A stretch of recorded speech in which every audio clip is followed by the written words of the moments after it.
A través de RCR presentamos Radar Económico.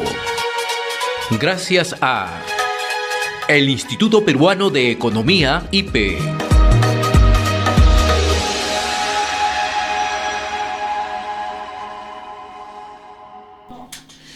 Y en nuestra secuencia radar informativo económico que llega gracias al Instituto Peruano de Economía, IPE, nos acompaña Stephanie Maita. Ella es economista senior del Instituto Peruano de Economía. ¿Cómo saludarte, Stephanie? Buen día, muy amable como siempre. Buen día, José. Gracias. Vamos a tocar el tema sobre la inseguridad alimentaria en nuestro país. Y la pregunta que se deben estar haciendo los oyentes, los televidentes que nos siguen en distintos puntos del país, ¿cuánto cuesta o como promedio, cuánto tiene una familia para poder alimentarse? Y si esto es suficiente para tener, digamos, una garantía alimenticia.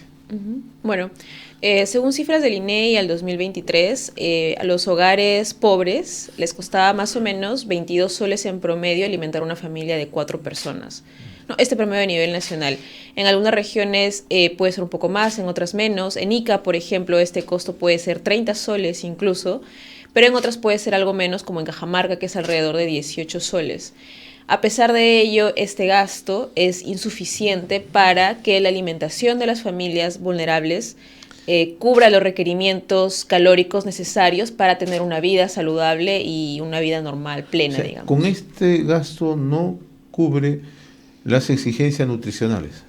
No, correcto, así es. Bueno, el INEGI hace un cálculo más o menos de cuánto es lo que requiere un peruano promedio en distintas zonas del país en función de la zona en la que vive, las actividades que realiza, etcétera.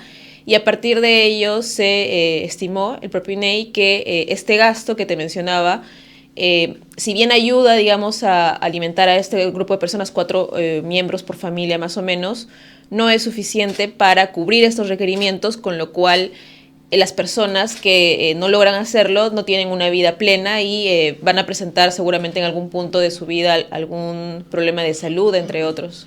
Sí, ¿qué deficiencias han encontrado en cuanto a calorías, en cuanto a nivel de nutrición?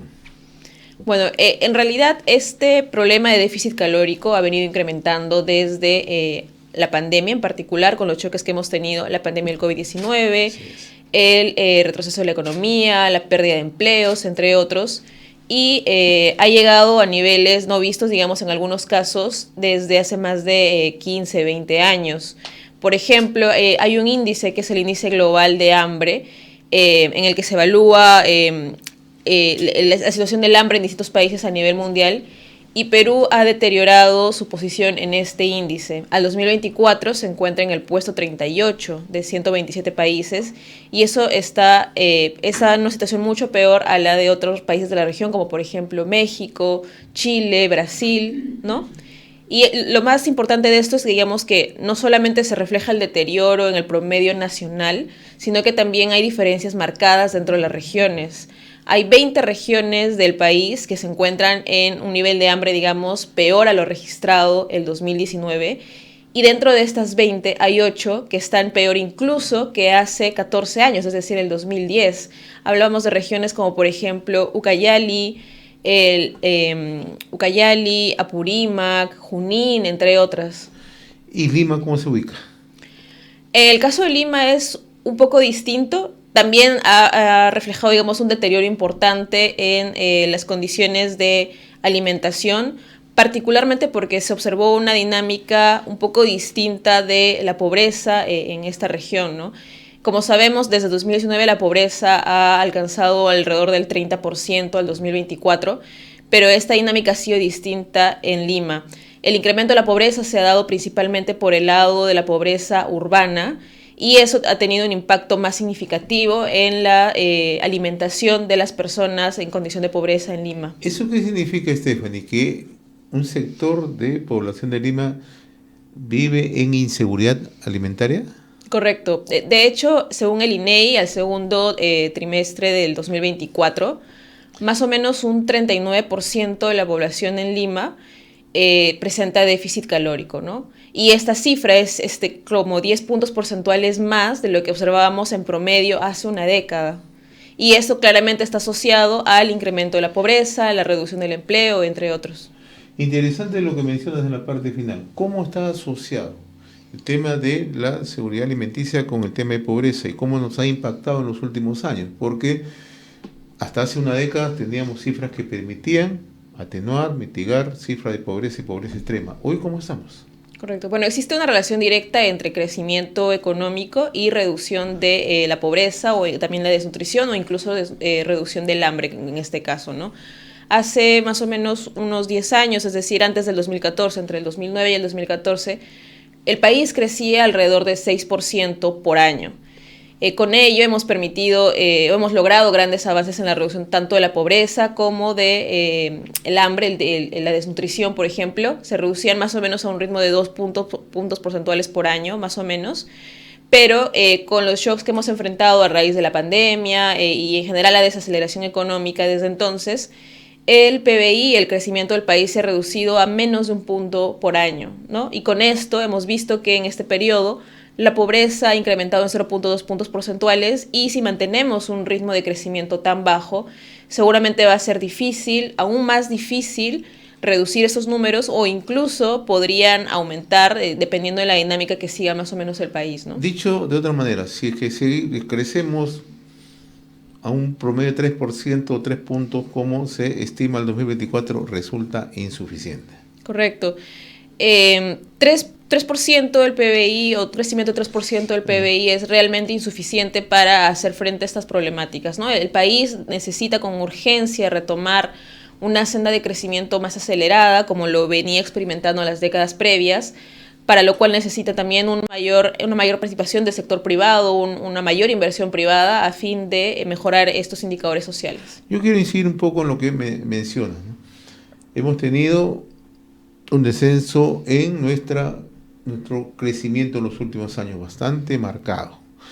¿Esto cómo ha impactado en los ingresos de la población? ¿Y cómo esta disminución de ingresos impacta en que se pueda, de una u otra manera, poder hacer las compras necesarias o la adquisición necesaria de alimentos? ¿Cómo ha impactado esto? Bueno, en general, el menor crecimiento de la economía peruana hace que el empleo o digamos también como que se desacelere, ¿no? Entonces tenemos un país que crece cada vez menos, con lo cual la capacidad de la economía de generar nuevos empleos es también menor y por lo tanto hay personas que no acceden adecuadamente al mercado, ¿no? Y no solamente tienen problemas, digamos, para encontrar un empleo, sino que lo que es más aún grave, tienen problemas para encontrar un empleo de calidad, es decir, un empleo que les permita ganar un nivel de ingresos suficientes para satisfacer sus necesidades básicas, ¿no? De hecho, a raíz de la pandemia hemos visto que ha habido un fuerte incremento del subempleo, que es este empleo de poca o baja calidad que te comentó, y esto lamentablemente no permite que los hogares adquieran ingresos suficientes para cubrir esas necesidades, ¿no? De hecho, este también es uno de los factores detrás del incremento de la pobreza en el país, y también detrás del deterioro de otros indicadores como la desnutrición o incluso el hambre, como venimos conversando ahora. Y esto está asociado también a la alta tasa de informalidad que tenemos. Correcto, la tasa de informalidad no ayuda con el problema, dado que muchas veces viene asociada a condiciones laborables desfavorables y al pago de, digamos, una remuneración muy por debajo del mercado, ¿no? Ahora, ¿qué tenemos que hacer, Stephanie, para reducir pobreza monetaria y lograr a indicadores que teníamos hace 10 o hace 15 años? Bueno, como te mencionaba, existe una relación directa entre el ritmo al que crece la economía y, digamos, la disminución de estos valores en los indicadores sociales de los que venimos conversando, ¿no? Entonces, si queremos que Perú retome nuevamente esta senda rápida, digamos, que teníamos de reducción de la pobreza, de la desnutrición crónica infantil, también las mejoras en digamos, la calidad de alimentación que perciben los peruanos, es sumamente importante que volvamos a crecer a las tasas que veníamos creciendo antes del 2014, que como te mencionaba es alrededor del 6%, ¿no? Para ello es fundamental que haya una mejor articulación tanto entre el sector público y privado a fin de que la inversión privada pueda ser uno de estos motores principales de crecimiento, porque como ya sabemos es la inversión privada una de las principales fuentes de crecimiento del país y cuando digamos no se generan las condiciones necesarias para que ésta se desarrolle, el país termina creciendo a tasas menores como las que hemos visto estos últimos años, ¿no? Claramente esto dificulta la reducción de la pobreza, de la desnutrición crónica y también la alimentación de calidad de las personas. Ahora, ¿los programas sociales han tenido efecto? ¿El programa de subsistencia alimenticia? Los programas sociales ciertamente contribuyen a mejorar el problema, atacan particularmente a las poblaciones más vulnerables, ¿no? Por lo tanto, están enfocadas en algunas zonas rurales y en algunas regiones que tienen una mayor incidencia de esta problemática. Pero lo que hemos visto también es que a raíz de la pandemia, como te mencionaba, la dinámica de la pobreza ha cambiado. Es decir, antes, por ejemplo, una mayor proporción de la pobreza se concentraba en zonas rurales, en cambio hoy casi un tercio está concentrada en las zonas urbanas de todo el país. Y como te comentaba también, este deterioro ha sido mayor incluso en otras regiones como por ejemplo Lima Metropolitana. Esto sin duda pone un nuevo reto a las autoridades porque la forma de atender a la pobreza tiene que cambiar, ¿no? No es la misma, ya no está concentrada en zonas rurales, por lo tanto los programas que la atendían en zonas rurales tienen que, digamos, modificarse o migrar para atender mejor a las poblaciones vulnerables ahora en zonas urbanas. Interesante lo que plantea, porque normalmente este enfoque social estaba dirigido a zonas perurbanas, zonas periféricas, zonas rurales. Hoy, con los indicadores que se tiene, también las zonas urbanas están siendo afectadas. Entonces, tiene que haber un cambio de intervención. Exactamente, como te decía, es necesario este cambio y lo hemos visto, de hecho, un poco en los últimos años, han habido esfuerzos por hacerlo. Pero sin duda se van a requerir más de este tipo de acciones para hacer mejor frente y atender mejor a la población en necesidad que como bien mencionabas, ahora se encuentra más en zonas urbanas que rurales. Ahora, mencionabas hace unos instantes el índice global del hambre, ¿no? Y estamos bastante relegados, bastante rezagados. ¿Cómo estamos en comparación a los países de la región? Y si es que es necesario, si se tiene alguna información sobre el particular. Sí, claro. Al 2024, Perú se encuentra en el puesto 38 ¿Ya? de 127 países. Esto ha implicado un retroceso respecto del avance que veníamos logrando en años antes del 2019. ¿Ya? Perú había mejorado sustancialmente en este indicador a raíz de la pandemia y de los choques. Hemos retrocedido. Hoy nos encontramos por detrás de otros países, nuestros pares de la región como Colombia, México, Brasil. ¿Y en estos países se están haciendo las cosas mejor? ¿En otros países en la región, donde se hace, digamos, un modelo mucho más directo para atenuar esta inseguridad alimenticia, que se pueda tomar como referente? Bueno, en general hemos sufrido más o menos los mismos choques económicos en los últimos años. La diferencia radica, digamos, principalmente en que Perú, si bien ha sabido, digamos, recuperar más o menos su economía en los años siguientes, tiene problemas para retomar esta senda de rápido crecimiento que te comentaba, ¿no?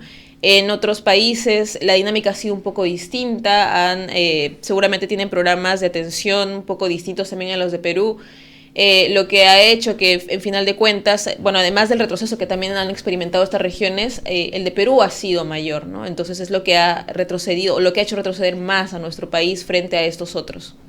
Muy bien, Estefany, yo te agradezco la gentileza que siempre tienes con RCR y en nuestra secuencia Radar Económico, que ya gracias al Instituto Peruano de Economía. Siempre es un gusto conversar contigo, muy amable. Gracias a ti, José. Hasta aquí nuestra secuencia Radar Económico, gracias al Instituto Peruano de Economía, IPE. Hemos presentado Radar Económico. Gracias a el Instituto Peruano de Economía, IPE.